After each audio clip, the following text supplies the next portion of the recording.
Kron, right in front of you right here. How you doing? Good, how you doing?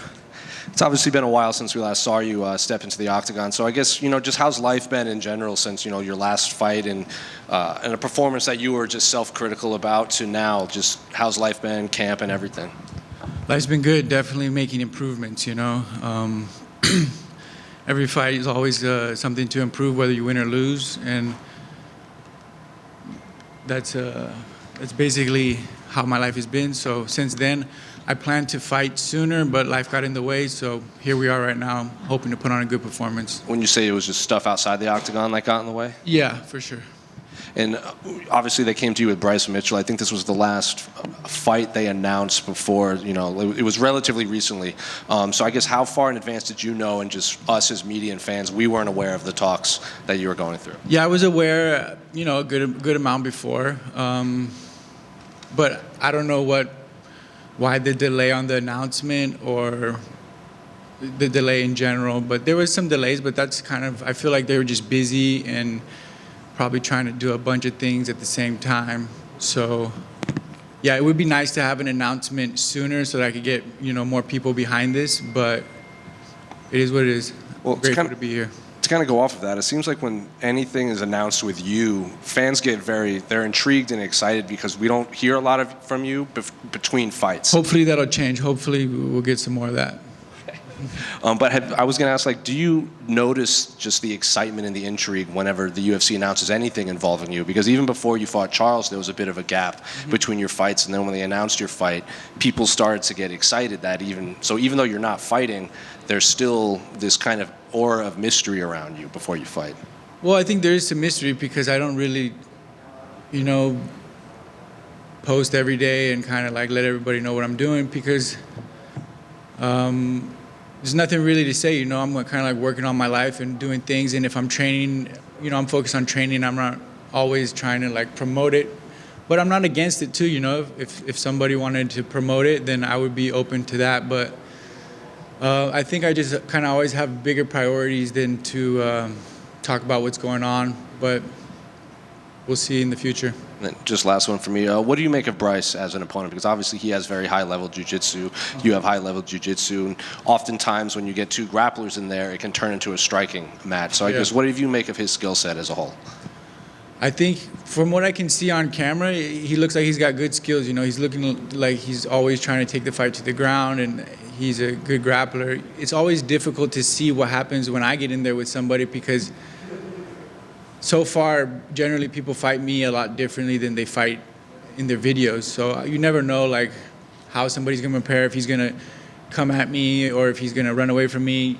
Those things we're going to see on the day of the fight. And yeah, it can be possible that it's just a kickboxing match, So personally for me, I'm just trying to fight wherever the fight's best for me and trying to win wherever it is, whether it's on the ground or on the feet.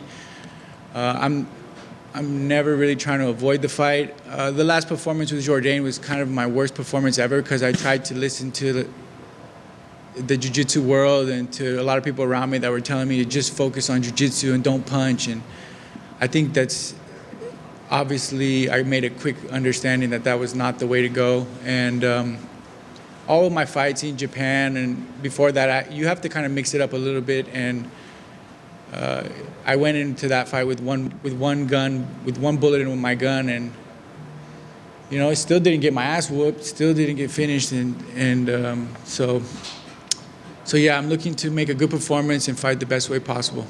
Great.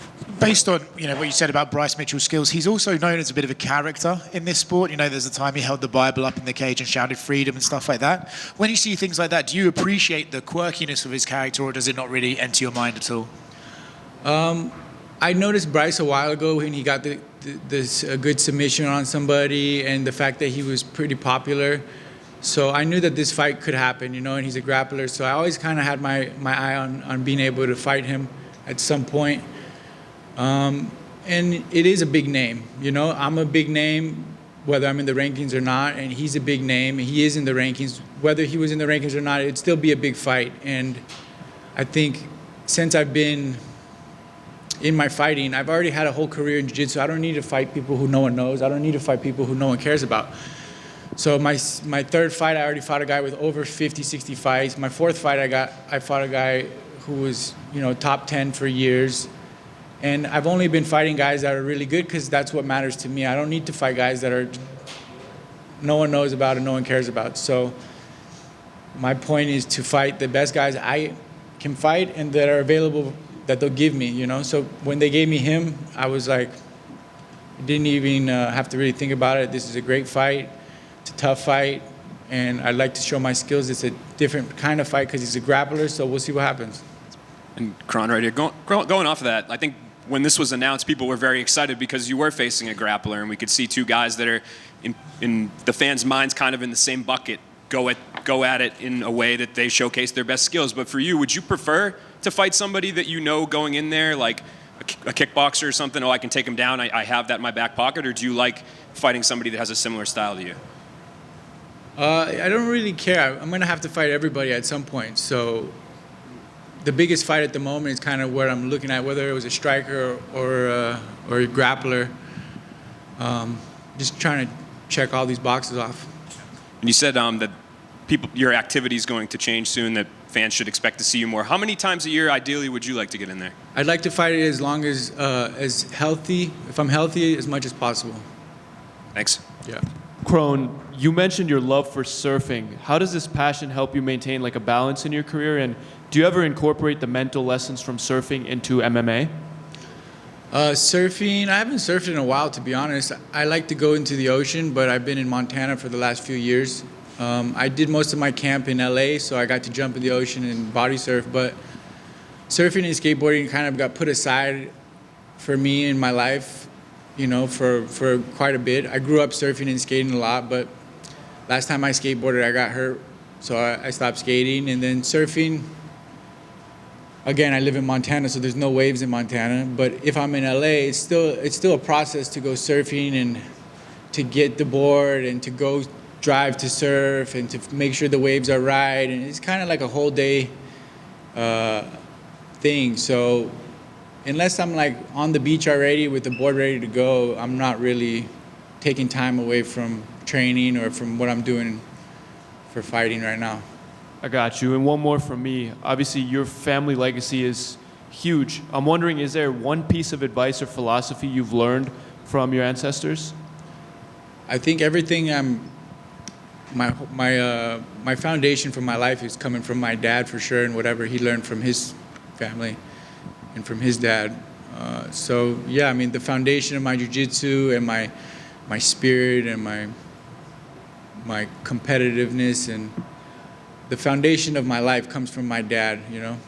At some point I kind of do things my way, but my foundation is coming from my dad for sure. Right here. Kron, right here. Yeah. So around the COVID time, you moved to Montana and opened your own gym. I just wanted to ask, how's that been going, and how's that been? Yeah, that got shut down.